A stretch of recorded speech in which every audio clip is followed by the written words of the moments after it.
नमस्कार, मैं श्रीनाथ, अनुदेशक विद्युतकार, राजकीय औद्योगिक प्रशिक्षण संस्थान नैनी प्रयागराज में कार्यरत हूँ। आज मैं आप सबको राजकीय औद्योगिक प्रशिक्षण संस्थानों के व्यवसाय में, इलेक्ट्रीशियन में टॉपिक, सर्किट और इसके प्रकार, करंट, विद्युत वाहक बल और प्रतिरोध के बारे में चर्चा करूंगा। विद्युत परिपथ क्या है? विद्युत परिपथ क्या है? कैसे जानेंगे कि करंट किसी सर्किट के अंदर, कोई सर्किट कैसे कंप्लीट होती है? क्या है सर्किट? देखें आप यहां हमारे पास, इस चित्र को देखें हम,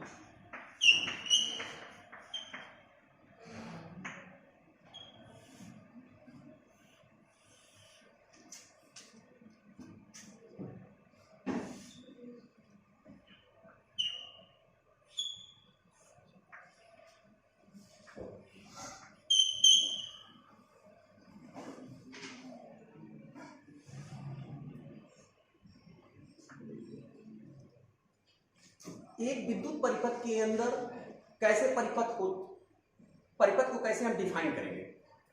तो देखें, विद्युत धारा प्रवाह के लिए तैयार किया गया बंद एवं पूर्ण मार्ग ही परिपथ कहलाएगा। विद्युत परिपथ कैसे हम डिफाइन करेंगे कि क्लोज सर्किट होना चाहिए, करंट को प्रवाह के लिए एक बंद परिपथ बनना चाहिए, तो ही उसे एक सर्किट कहा जाएगा। इस परिपथ में आप देखते हैं, आप देखेंगे क्या क्या चीज है। पहले हमें आप source of supply, source of EMF, it is source of EMF, this is a conductor, this is a load resistance, और एक और भी युक्ति है, क्या है? Control device, switch.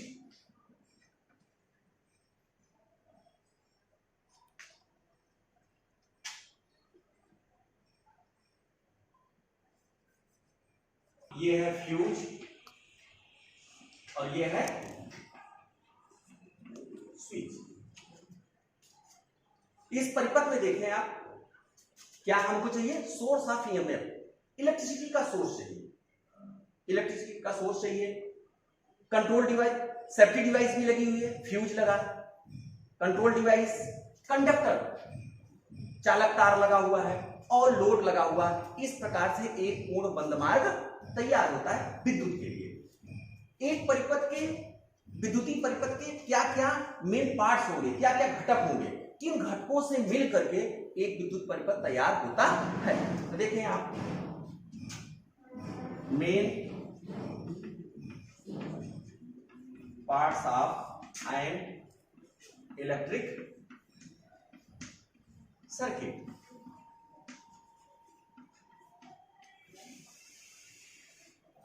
क्या क्या मुख्य भाग होंगे? First is the source of EMF,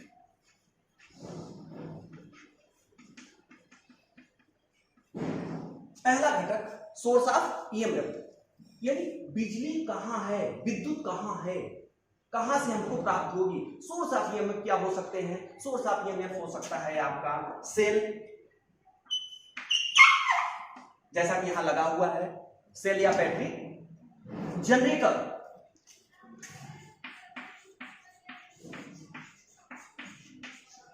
even the socket भी सोर्स ऑफ इलेक्ट्रिसिटी का है, क्योंकि वहां भी हमको सप्लाई प्राप्त होती है।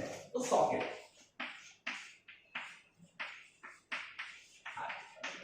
Clear? Second is the main parts of the safety device,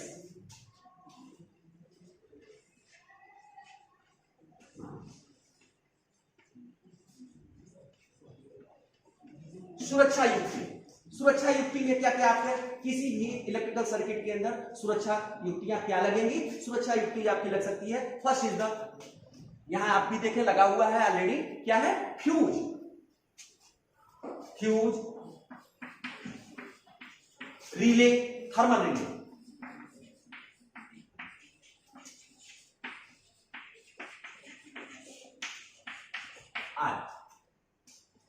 तीसरी डिवाइस है आपकी कंट्रोलिंग डिवाइस। तीसरी डिवाइस क्या है? Controlling device.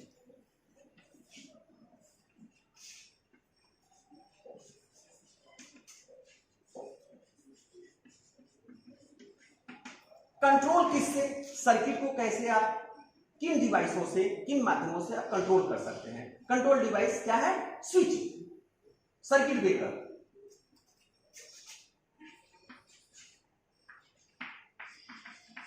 Switch, circuit breaker and चौथा आप देखें कंडक्टिंग डिवाइस। परिपथ किससे पूर्ण होगा? किसके माध्यम से? तो तारों की भी जरूरत होगी, तार है, केबल है। तो चौथा आपके पास है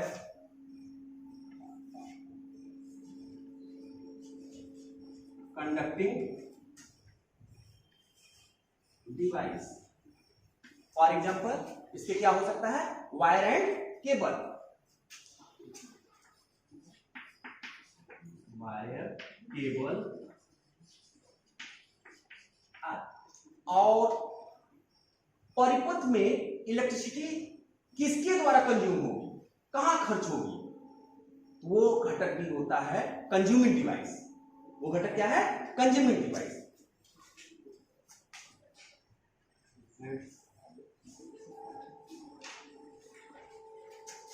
consuming device as well as bulb, heater, fan. ठीक है, आप इन फैक्टरों से, इन सब चीजों से मिलकर के एक सर्किट के ये मुख्य भाग होते हैं। 5 भाग हैं: source of EMF, safety device, controlling device, conducting device और कंज्यूमिंग डिवाइस।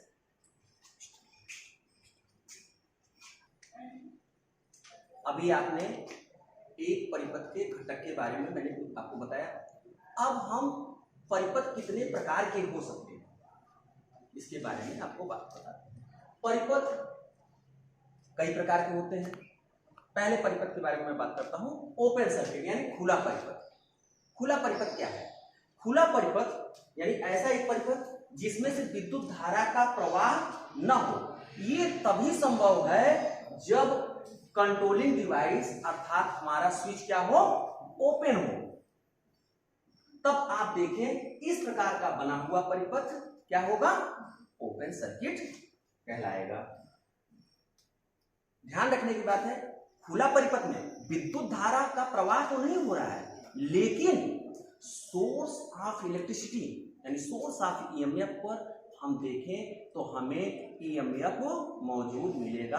अगर हम वोल्टमीटर से अगर हम यहाँ मेजर करें तो हमको यहाँ वोल्टेज उपलब्ध मिलेगा।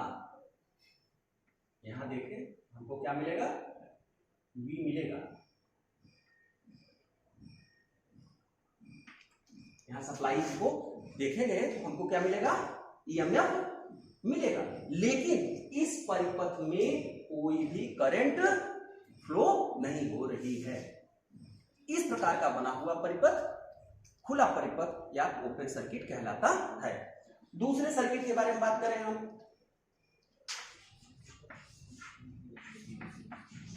क्लोज्ड सर्किट, जिसको कहते हैं हम बंद परिपथ। बंद परिपथ एक ऐसा परिपथ जिसमें से स्विच डिवाइस यानी कंट्रोल डिवाइस हमारी क्या होगी? क्लोज होगी। तब ये वाला हिस्सा, अभी स्विच ओपन था, अब ये क्या हो गया? क्लोज हो गया। अब देखें तो इस परिपथ में ये कैसा करंट का प्रवाह हो रहा है। यहां से करंट देखिए चल रही है, लोड के माध्यम से होता हुआ यहां आ रही है। जैसा कि अभी आपको मैंने पीछे आपको बताया कि परिपथ क्या है?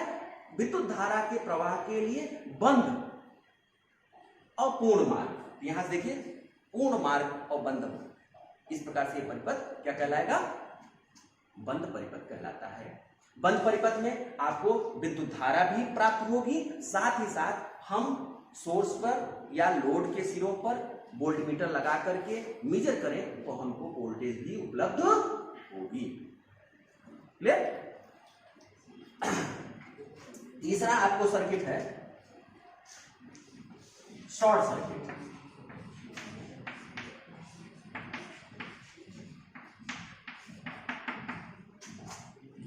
किसी परिपथ में फेज तार न्यूट्रल या अर्थ के साथ, न्यूट्रल या अर्थ के साथ, यहां आप देखें 2 पॉइंट ही है, न्यूट्रल ही है, नेगेटिव पॉइंट है मात्र दिया हुआ। न्यूट्रल या अर्थ के साथ बिना लोड के संपर्क में आए हुए टच हो जाए तो इस प्रकार से बना हुआ परिपथ क्या कहलाएगा? Short circuit. अर्थात ये देखें आप, यहां से ये फेज है और ये आपका न्यूट्रल है। अब यहां से अगर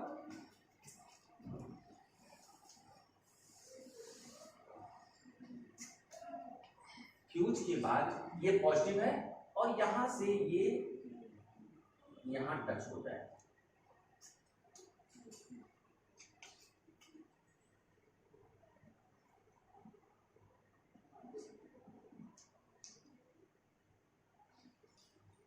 तो आप देख रहे हैं ये यहां से यहां संपर्कित हो जाए, यहां क्या हो जाएगा? आप देखें शॉर्ट सर्किट की स्थिति उत्पन्न होगी। पॉजिटिव नेगेटिव से बिना लोड के संपर्क में आए हुए परिपथ को कंप्लीट कर दे रहा है। तो इस स्थिति, यह संकटमय स्थिति है और इस स्थिति में क्या हो सकता है? आपको अगर यहां से टच हो गया, अगर यहां से ऐसे तार टच हो जाए तो भी ये स्थिति संकटमय हो गई। तो इस स्थिति में इस सर्किट का फ्यूज उड़ जाता है और ऐसे परिपथ में बहुत अधिक विद्युत धारा का प्रवाह होता है, जिसके कारण हमारा जो सेफ्टी डिवाइस फ्यूज लगा होता है वो हमारा क्या हो जाता है? फ्यूज ब्लोन हो जाता है, गल जाता है और सर्किट को सुरक्षा प्रदान करता है। लेकिन यह स्थिति बहुत ही संकटमय होती है, खतरनाक स्थितियों में शामिल है ये। ठीक है। चौथा है आपका लीकेज सर्किट।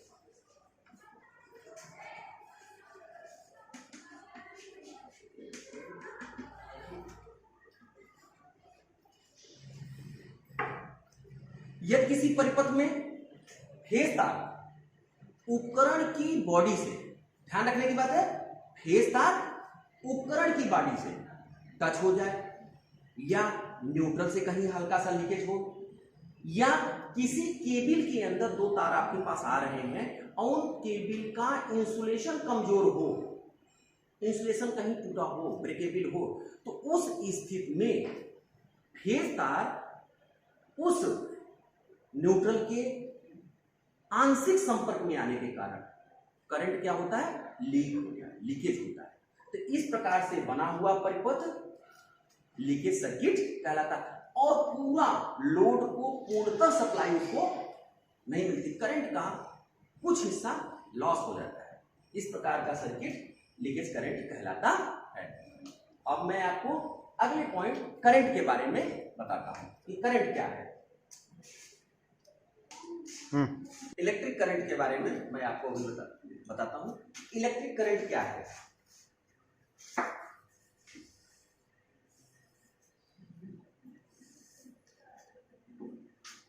किसी तत्व अथवा पदार्थ में से इलेक्ट्रॉन्स का प्रवाह ही विद्युत धारा कहलाता है। किसी पदार्थ में से, यानी ये देखिए एक कंडक्टर है,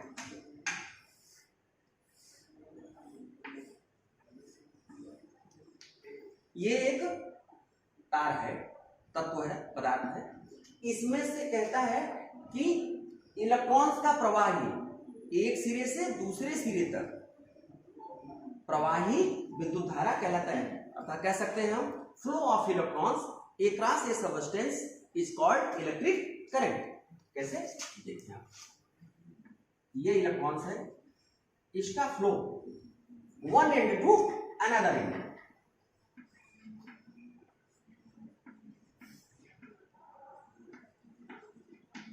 अब यहां से ये हो रहा है, यहां से आउट हो, तो कहेंगे हम कि इस कंडक्टर में से विद्युत धारा प्रवाहित हो रही है। Flow of electrons across a substance is called electric current. किसी तत्व या पदार्थ में से विद्युत धारा का बहना है, ये विद्युत धारा कहलाता है। विद्युत धारा को हम आई से प्रदर्शित करते हैं, कैपिटल आई से। मापने की यूनिट, मात्रक इसका क्या है, एम्पियर, और इसे ए से प्रदर्शित किया जाता है। एक एम्पियर को कैसे हम परिभाषित करेंगे? एक एम्पियर क्या है? एक एम्पियर, 1 एम्पियर,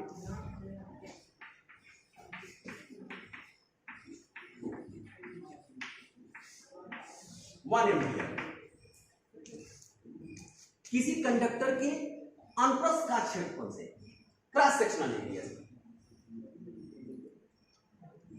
6.24 इंटू 10⁻18 इलेक्ट्रॉन्स एक सेकंड के अंदर जब प्रवाहित हो तो यह माना जाएगा कि इस कंडक्टर में से 1 एम्पियर विद्युत धारा प्रवाहित हो रही है। जब किसी कंडक्टर के क्रॉस सेक्शनल एरिया से, वृत्तीय कटा क्षेत्रफल से प्रति सेकंड यानी एक सेकंड के अंदर 6.24 इंटू 10⁻18 इलेक्ट्रॉन्स प्रवाहित हो जाए तो हम मानेंगे कि इस कंडक्टर में से 1 एम्पियर की विद्युत धारा प्रवाहित हो रही है। क्लियर? 1 एम्पियर को छोटी इकाई है, एक नॉर्मल इकाई है, इसकी छोटी इकाई भी हो सकती है और इससे बड़ी इकाई भी। छोटी इकाई, बड़ी इकाई के बारे में बात करें हम तो एम्पियर है, इससे बड़ी इकाई क्या है, किलो एम्पियर। 1 किलो एम्पियर क्या है? 1 किलो एम्पियर कितने एम्पियर के बराबर होगा? तो 1000 एम्पियर के, या कह सकते हैं 10⁻³ ampere. Mega ampere, MA, 1 MA, ये कितने के बराबर होगा? 10 के घात 6, 10 लाख के बराबर एम्पियर के बराबर होगा। मिली एम्पियर, क्योंकि इलेक्ट्रॉनिक्स के कंपोनेंटों में देखेंगे आप तो सर्किटों में तो बहुत छोटी, बहुत कम मान की धारा, विद्युत धारा बहती है, तो वहां मिली एम्पियर की धारा बहती है। तो मिली एम्पियर का कैलकुलेशन करने के लिए आपको कैसे करेंगे?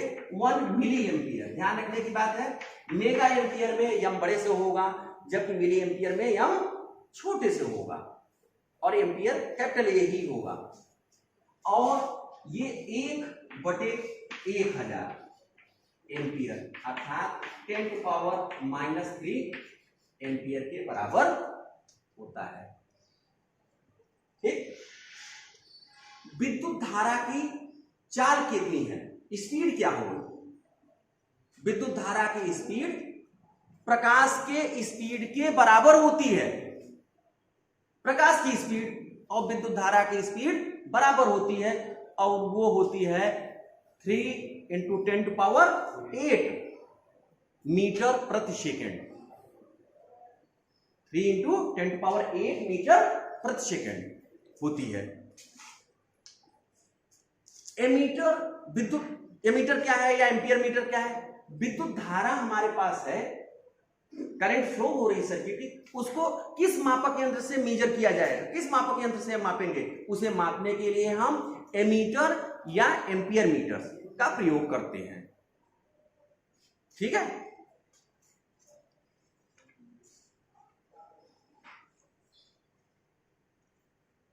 Next term is the, current के बारे में बात हो गया। नेक्स्ट टर्म विद्युत वाहक बल,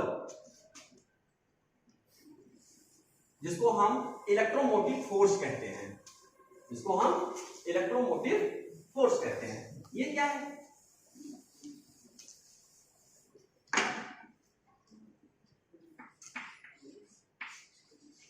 विद्युत वाहक बल, EMF, electromotive force. Electromotive force क्या है? किसी चालक पदार्थ में विद्युत धारा को एक सिरे से दूसरे सिरे तक प्रवाहित करने वाला बल ही विद्युत वाहक बल कहलाता है। इलेक्ट्रोमोटिव फोर्स क्या है? इलेक्ट्रोमोटिव फोर्स है कि कोई कंडक्टर, एक परिपथ है, उसमें कंडक्टर है, उस कंडक्टर में से करंट को एक सिरे से दूसरे सिरे तक जो प्रवाहित कर दे बल, वो विद्युत वाहक बल कहलाता है। इसको मापने, इसकी इकाई क्या होगी, इसको कैसे सिंबलाइज करेंगे हम, इसको प्रदर्शित करने के लिए हम कैपिटल ई का प्रयोग करते हैं। क्या यूज करते हैं हम? कैपिटल ई से।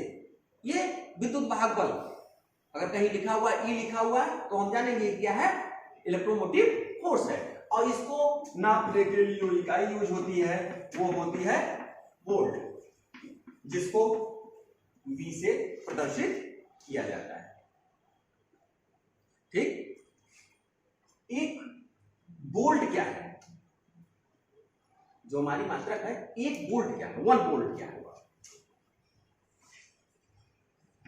अगर हमसे कोई पूछे, आपसे पूछ ले कि 1 वोल्ट को कैसे आप परिभाषित करेंगे, तो 1 वोल्ट को क्या होगा कि विद्युत वाहक बल का वह मान जो कि किसी परिपथ में 1 ओम का रेजिस्टेंस लगा हो, 1 ओम का रेजिस्टेंस हो और उस परिपथ में 1 एम्पियर की विद्युत धारा प्रवाहित कर दे, तो हम जानेंगे कि वहां 1 वोल्ट का ईएमएफ विद्यमान है, फोर्स उपलब्ध है, जो कि 1 एम्पियर की करंट को 1 ओम के रेजिस्टेंस में से प्रवाहित कर दे रहा है। विभवांतर क्या है? पोटेंशियल डिफरेंस,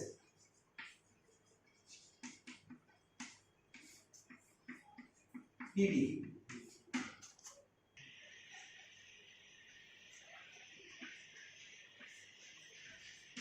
विभवांतर, पोटेंशियल डिफरेंस।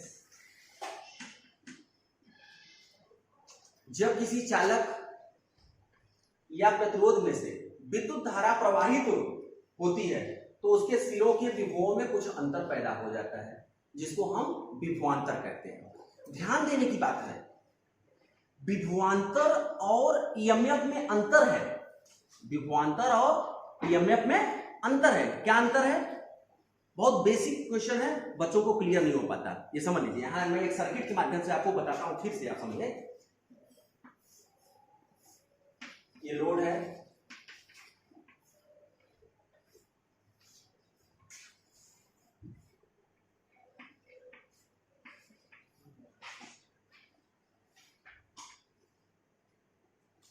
अभी यहां हमें जो उपलब्ध है, इस सर्किट को देखें, ओपन है, ओपन सर्किट है।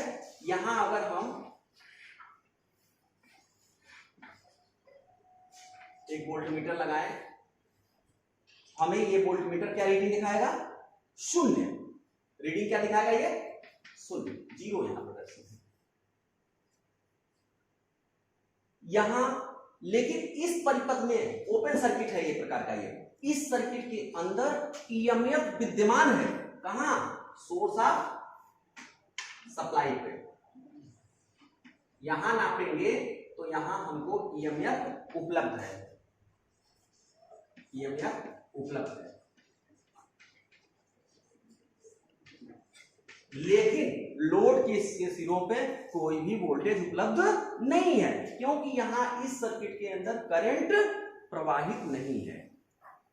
जब सर्किट के अंदर करंट प्रवाहित होगी तभी विभव में अंतर उत्पन्न होगा। जब हम इस स्विच को ऑन कर देते हैं, स्विच क्या हो गया? क्लोज हो गया। अब देखें तो हमको यहां वोल्टेज उपलब्ध लोड के सिरों पे मिलेगी और ये 0 नहीं होगा। फिर जो यह होगा यहां से इसकी तुलना में थोड़ा सा यहां कम आपको ईएमएफ उत्पन्न वोल्टेज डिफरेंस मिलेगा, जिसको हम वोल्टेज भी बोल देते हैं या विभवांतर बोलते हैं। ध्यान देने की बात है, विभवांतर और ईएमएफ में यही अंतर है कि जब सर्किट के अंदर जब लोड भारित होगा, परिपथ जब तक भारित नहीं होगा अर्थात लोडेड नहीं होगा, तब तक उसमें विभवांतर नहीं होती, जबकि ईएमएफ विद्यमान होती है, चाहे ओपन सर्किट हो चाहे क्लोज सर्किट हो, दोनों स्थित है। लेकिन विभवांतर सदैव लोड भारित पर ही उत्पन्न होता है। क्लियर? इसके भी इसको दिखाने के लिए हम किससे प्रदर्शित करते हैं? V से प्रदर्शित V से करेंगे। और नापने की यूनिट इसकी क्या है? वोल्ट ही है। इसको V से ही प्रदर्शित किया जाता है। ठीक है। अब हम बात करेंगे प्रतिरोध के बारे में। अब हम बात करेंगे प्रतिरोध के बारे में। प्रतिरोध क्या है? रेजिस्टेंस।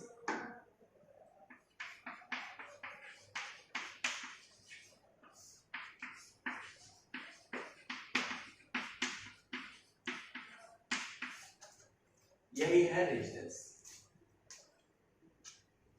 यह पदार्थ का एक स्वाभाविक गुण है, एक नेचुरल गुण है। किसी जितने भी दुनिया के अंदर मटेरियल हैं, सभी के अंदर कुछ न कुछ रेजिस्टेंस नाम की चीज है।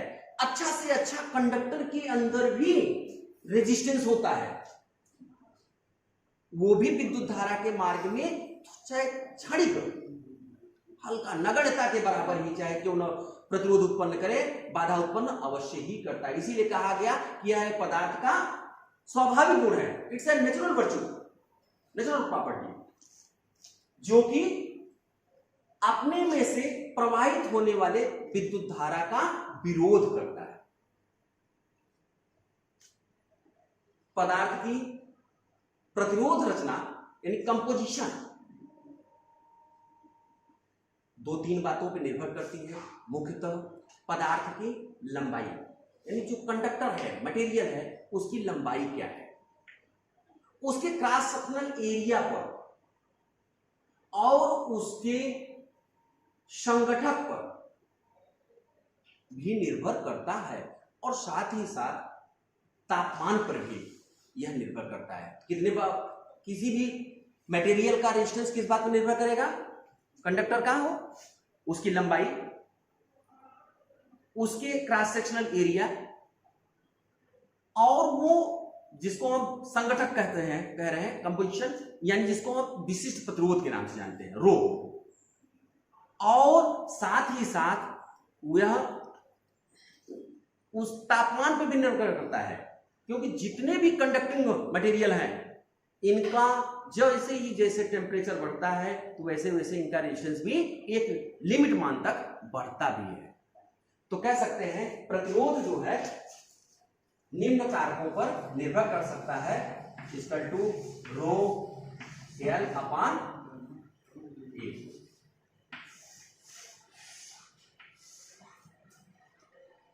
आज मैंने आप सबको परिपथ और इसके प्रकार, विद्युत धारा, ईएमएफ, विद्युत वाहक बल, पोटेंशियल डिफरेंस और रेजिस्टेंस के बारे में पढ़ाया।